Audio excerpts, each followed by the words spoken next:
Pauwi ako mga idol galing sa dagat. Kaya may sitwasyong inabutan ko rito sa aming barangay.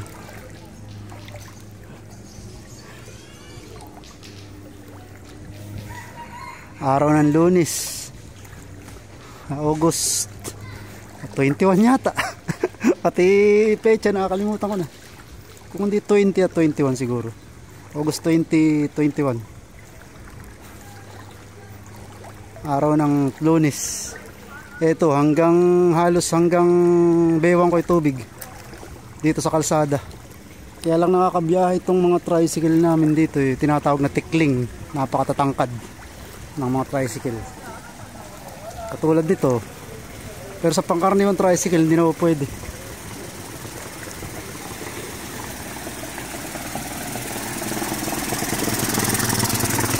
So, nakahuli pang bangus.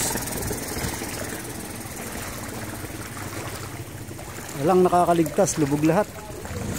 Oh, ayan oh.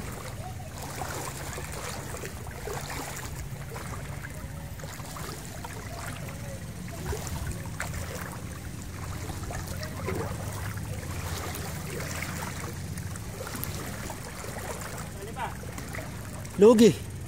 Atres, 300. Daanin lang sa vlog.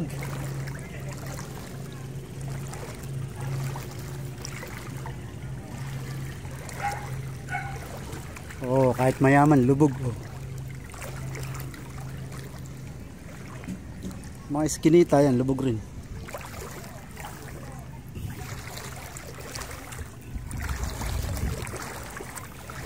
Lugi na nga kami. Baha pa pag-uwi. Oh, iskinita.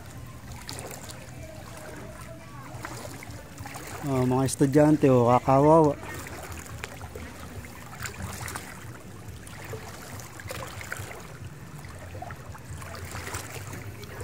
Mataas yung kinatatayuan nila kaya, pero dito sa gitna ng kalsada.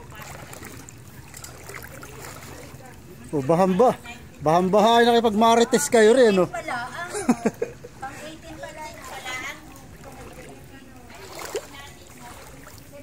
Ito yung hardware sa may halos katapat ng iskinita namin. Lubog rin, sarado. May tindahan ni Maring Rose. Oh.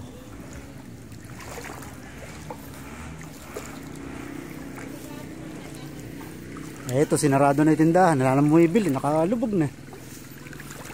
Ito naman yung bagong gawang kalsada. Ayan. Pinagtaasan halos hanggang tiyan. Pero malapit na rin. Hindi pa ginawa diretso ay mga tricycle. Ito naman yung papasok sa looban namin. Oh, pasok na tayo. Hihinto ko na yung video, baka ako mahulog rin kasi makitid yung daanan. Malalim yung magkabilang gilid, lampas tao.